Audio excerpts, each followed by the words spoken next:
కేవలం 150 ఉద్యోగాలు. కానీ మైదానానికి పోటెత్తిన నిరుద్యోగుల సంఖ్య 3000. ఉద్యోగం సాధించాలని ఆరాటంతో తెల్లవారుజాము నుంచే వేలాది మంది యువకులు క్యూ కట్టారు. దీంతో చివరికి అక్కడ ఉద్రిక్తత, తోపులాట జరిగింది.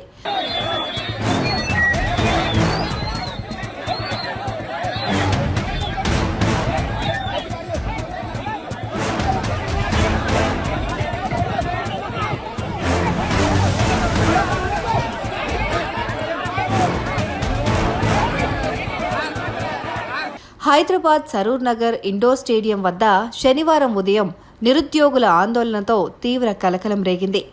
Hyderabad disaster response and asset protection agency అంటే హైడ్రా విభాగంలో 50 డ్రైవర్లు, 100 డిఆర్ఎఫ్ అసిస్టెంట్ పోస్టుల భర్తీ కోసం అధికారులు రిక్రూట్మెంట్ నోటిఫికేషన్ విడుదల చేశారు. మొత్తం 150 పోస్టుల భర్తీ ప్రక్రియ కోసం సరూర్ నగర్ ఇండోర్ స్టేడియంలో ఏర్పాట్లు చేశారు. అయితే ఈ విషయం తెలిసిన నిరుద్యోగ యువత తెల్లవారుజాము నుంచే స్టేడియం వద్దకు చేరుకోవడం ప్రారంభించారు. సమయం గడిచే కొద్దీ హైదరాబాద్ నగరంతో పాటు చుట్టుపక్కల జిల్లాల నుంచి అభ్యర్థులు భారీగా తరలివచ్చారు.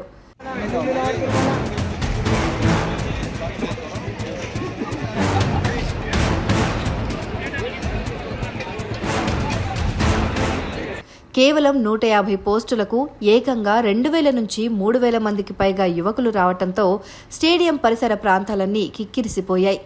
అభ్యర్థులు ఊహించని రీతిలో పెరిగిపోవడంతో వారిని నియంత్రించేందుకు అధికారులు టోకెన్లు పంపిణీ చేయడం ప్రారంభించారు.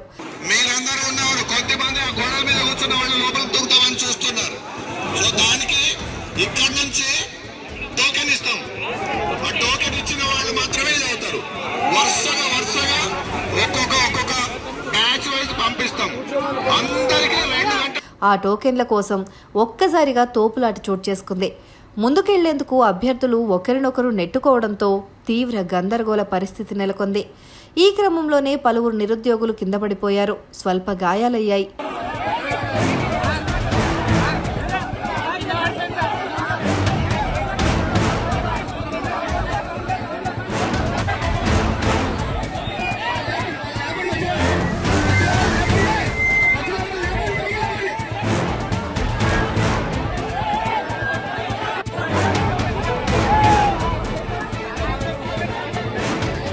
సమాచారం అందుకున్న పోలీసులు వెంటనే రంగంలోకి దిగి పరిస్థితిని అదుపులోకి తెచ్చారు.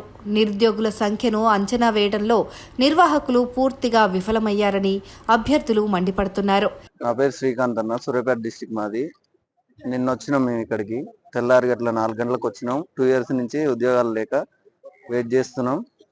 హైడ్రాలో 150 జాబులు పడ్డాయి. 50 ఏమో డ్రైవరీ, 100 ఏమో హైడ్రాకి సంబంధించిన పర్సన్ అసిస్టెంట్. అంతే చెప్పున్నా. ఇంకా సూర్యాపేట నుంచి మేము 10 మంది వచ్చినాం అన్న. 4 గంటలకు వచ్చినాం. ఇక్కడ కండక్ట్ చేస్తామన్నారు, చేయలేదు. వెయిట్ చేసినాం బయట. కొంచెం అల్లర్లు అయినాయి. వెనక కొంచెం చిట్టీలు టోకెన్ దగ్గర సిబ్బంది సరిగ్గా లేక ఇబ్బంది అయింది. ఈవెంట్ కండక్ట్ చేస్తానికి 500 ఇచ్చిర్రు ఈ రోజు. రేపటికి మళ్ళీ 500 ఇచ్చిర్రు. ఈ రోజు 3ంటికి స్టార్ట్ చేస్తారండి. మార్నింగ్ పోలీసులు లాఠీ చార్జ్ ఏం చేయలేదు.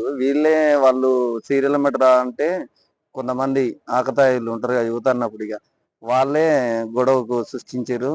అదేం లేదు, కొట్టడం అసలు ఏం చేయలేదు. పోలీసులే రాలేదు. మామూలుగా క్యూ పద్ధతిలో వచ్చారు. వాళ్ళే పక్కన వచ్చి నెట్టేయడం జరిగింది. గొడవ అంటే ఏం జరగలేదు. ఇప్పటికైనా ఆఫ్లైన్ విధానాన్ని పక్కన పెట్టి ఉద్యోగాలకు సరైన నోటిఫికేషన్ ఇచ్చి ఆన్లైన్లో దరఖాస్తులు స్వీకరించాలని నిరుద్యోగులు డిమాండ్ చేస్తున్నారు. హైడ్రా డిఆర్ఎఫ్ సిబ్బందిని రిక్రూట్ చేసుకోవడానికి మేము ఇచ్చిన నోటిఫికేషన్ కు ఈరోజు అభ్యర్థులు చాలా ఎక్కువ మొత్తంలో వచ్చారు. అంతగా వస్తున్నారని చెప్పేసి మేము ఊహించలేదు. రోజుకు 500 లెక్కన ఇచ్చేసుకుని 8, 9, 10వ తారీఖు నాడు మేము ఈ రిక్రూట్మెంట్ ప్రాసెస్ ను నిర్వహిద్దామని చెప్పేసి అనుకున్నాము. సో ఇవాళ ఇక్కడికి వచ్చేసరికి దాదాపుగా 2000 పైనే అభ్యర్థులు వచ్చేసి ఉన్నారు. సో అందుకని చెప్పేసి ఈ రోజు ఉదయం అంటే రిక్రూట్మెంట్ ప్రాసెస్ ను స్టార్ట్ చేసి ఈ రోజు మొత్తం అందరికి వచ్చిన అభ్యర్థులందరికీ టోకెన్స్ ఇచ్చేసి 8వ తారీఖు, 9వ తారీఖు, 10వ తారీఖు 500 లెక్కన ఇద్దామని చెప్పేసి అనుకున్నాము. అయినా కూడా ఇంకా మిగిలి ఉన్నారు కాబట్టి 11వ తారీఖు కూడా ఈ ఈ ఎన్నిక ప్రక్రియను పొడిగించి 11వ తారీఖు కూడా అభ్యర్థులకు టోకెన్స్ ఇవ్వడం జరుగుతోంది. రోజుకు 500, 600 మందిని ఈ పోటీ పరీక్షలు వాళ్ళకు నిర్వహించి అందులో అర్హులైన వాళ్ళని మేము హైడ్రాకు అంటే డిఆర్ఎఫ్ సిబ్బందిని నియమించుకోవాలని చెప్పని నిర్ణయించాము. గౌరవ కమిషనర్ గారు వారి ఆదేశాల మేరకు మేము రిక్రూట్మెంట్ నోటిఫికేషన్ కూడా ఇష్యూ చేయడం జరిగింది. సో దానికి అనూహ్యమైన స్పందన అయితే వస్తూ ఉంది.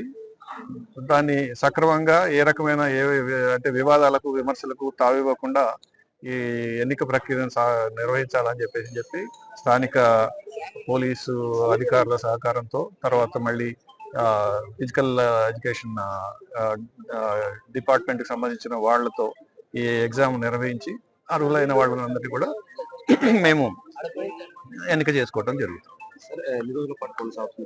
ఇది ఈ 8, 9, 10 అనుకున్నాము. వచ్చిన అంటే అభ్యర్థులు ఎక్కువ సంఖ్యలో వచ్చారు కాబట్టి ఇంకొక రోజు 11వ తారీఖు నాడు కూడా దీన్ని పొడిగించడం జరిగింది.